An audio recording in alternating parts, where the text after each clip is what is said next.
Mister Rajendra, please move away from here. అయినా ఈ కేసుకి మీకు ఏం సంబంధం ఉందని మీరు ఇక్కడికి వచ్చారు? ఈ కేసుకి నాకు సంబంధం లేకపోవచ్చు, కానీ ఈమెకు నాకు సంబంధం ఉంది. ఏ విధంగా? ఒకప్పుడు ఈ ఒంటి మీద ఉన్న కాకి బట్టలను చూసి ఆమె ధైర్యంగా దుర్మార్గులకు వ్యతిరేకంగా సాక్ష్యం చెప్పడానికి సిద్ధపడింది. ఆ కాకి బట్టల్ని ఒంటిని వదిలి వెళ్ళిపోగానే ఆమె ప్రాణాలను కూడా ఒంటి నుంచి వేరు చేశారు. ఎవరు? నేను చెప్పినా మీరు నమ్మరు. మీరు నమ్మలేనప్పుడు నేను చెప్పడం వ్యర్థం. నువ్వు ఒక పోలీస్ అధికారితో మాట్లాడుతున్నావని గుర్తుంచుకో. ఏం చేసింది మీ పోలీస్ అధికారం? బ్రతుకున్న వాళ్ళను భయపెట్టగలుగుతుంది కానీ చంపిన వాళ్ళను పట్టుకోగలుగుతుందా? మిస్టర్ రాజేంద్ర, నాకు నా బాబు ప్రాణాలు కావాలి. ఈ నిలవేడి ప్రాణాలు కావాలి.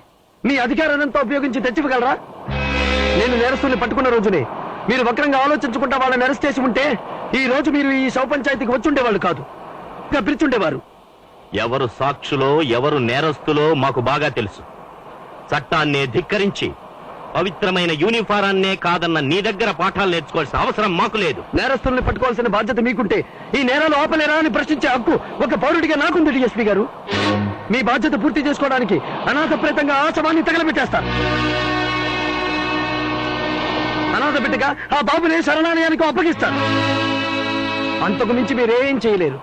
కానీ నేను నీలవేణి శవం ఏ వల్లకాటిలో తగలబడిందో అక్కడే ఆ హంతకుల శవాన్ని తగలబెట్టిస్తాను. ఎక్కడ నీలవేణి పిడికెడు బూడిదిగా మారిపోయిందో అక్కడే వాళ్ళకు గోరీలు కట్టిస్తాను.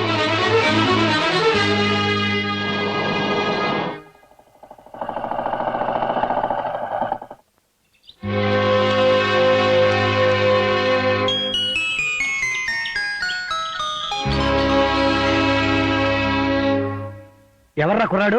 నీలవేణి కొడుకన్నయ్య. నీలవేణి అంటే గానా బజారం చేసిన బతికి అమ్మాయనా?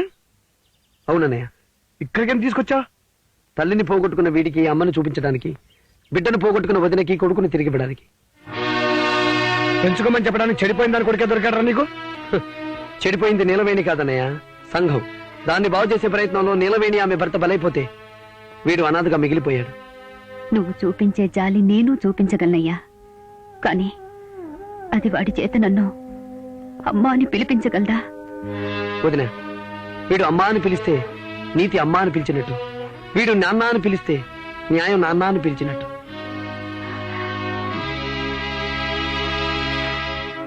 వీడిని దగ్గర తీసుకోవదిన. వీడి కన్నీళ్లు తుడిచి మన బాబును పాతి పెట్టినప్పుడు నీ చేతులు కంటిన మట్టిని కడిగేసుకో.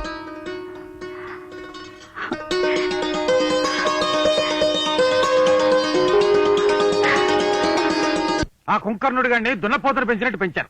వారు ఇప్పుడు మన కొంప ముంచాడు.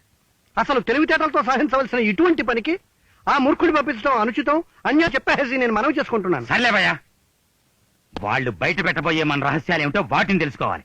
ముందు ఆ సంగతి ఆలోచించండి.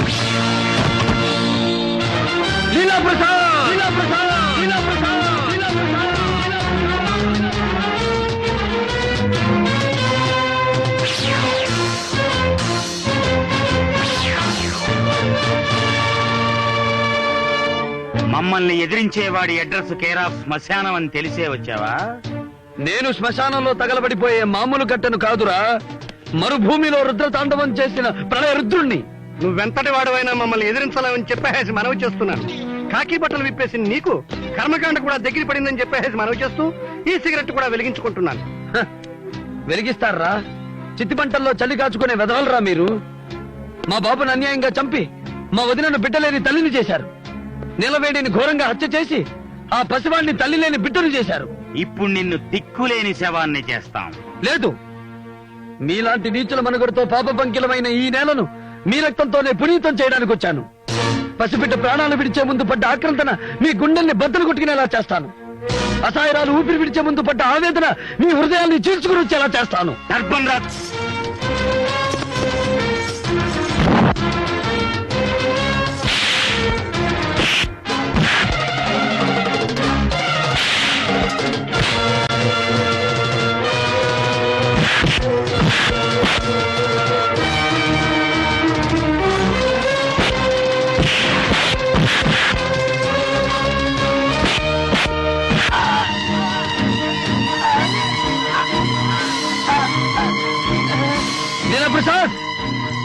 ఇప్పుడు నీ కొడుకు ప్రాణాలు అడ్డు పెట్టుకుని మీ అందరి ప్రాణాలు తీయగలను. కానీ నా ఆశయం అది కాదు. నగరంలో పెద్ద మనుషులుగా చలామణి అవుతున్న మీ అందరి నిజ స్వరూపాలు బట్టబయలు చేసి చట్టానికి పట్టివ్వడమే నా ధ్యేయం. లీలాప్రసాద్ గారు, వెంటనే డాక్టర్ని పిలిపించి సర్టిఫికేట్ తీసుకుందాం. వాడు అబ్బాయిని చంపబోయాడని చెప్పేసి పోలీస్ కేసు పెడదాం. కరెక్ట్. వాణ్ణి ఫిజికల్ గా ఏమీ చేయలేము, లీగల్ గానే కొట్టాలి. రవీంద్ర, సార్, ఏదో ఒక రోజు నిన్ను పిలిచి నీ ప్రమోషన్ ఆర్డర్స్ నా చేతులతో ఇవ్వాలనుకున్నాను. కానీ ఇలా నీ తమ్ముడు అరెస్ట్ వారెంట్ ఇస్తాననుకోలేదు. సార్, అవును రవీంద్ర, నీ తమ్ముడు లీలాప్రసాద్ గారి కొడుకు భానుప్రసాద్ని హత్య చేయబోయాడు. వాళ్ళు కేసు పెట్టారు. పరారీలో ఉన్న రాజేంద్రను అరెస్ట్ చేసే బాధ్యత నీకే అప్పగిస్తున్నాను. వాడు ఈ ఊరికి ఎస్ఐగా వచ్చినప్పుడు ఈ ఊరు మంచిది కాదురా, నేను చంపేస్తారా అని చెప్పాను. కానీ వాడే హత్య కేసులో ముద్దాయి అవుతాడని నేను అనుకోలేదు సార్. మిస్టర్ రవీంద్ర, డాక్టర్లకు ఎమోషన్, పోలీసులకు సెంటిమెంట్స్ ఉండకూడదు. Be on your job. Yes sir.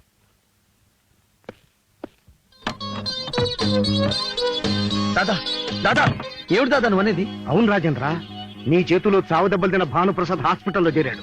Leela Prasad నీ కేసు పెట్టాడు. పోలీసులు నీ కోసం గాలిస్తున్నారు. వాడు బ్రతికి బయటపడేంత వరకు నువ్వు రహస్యంగా మా ఇంట్లోనే ఉండు. నాకు బ్రతుకు మీద తీపి లేదు దాదా. లీలాప్రసాద్ ని, వాడి వర్గాన్ని సాక్ష్యాధారాలతో నేరస్తులుగా నిరూపించాలన్నదే నా ఆశయం. ఒకవైపు వారెంట్ తీసుకుని పోలీసులు నీ కోసం టౌన్ అంతా గాలిస్తుంటే నువ్వు అనుకున్నది ఎలా సాధిస్తావు? నా మాట విని ఇక్కడే ఉండిపో. అమ్మా సరస్వతి, సరస్వతి, సరస్వతి, సరస్వతి.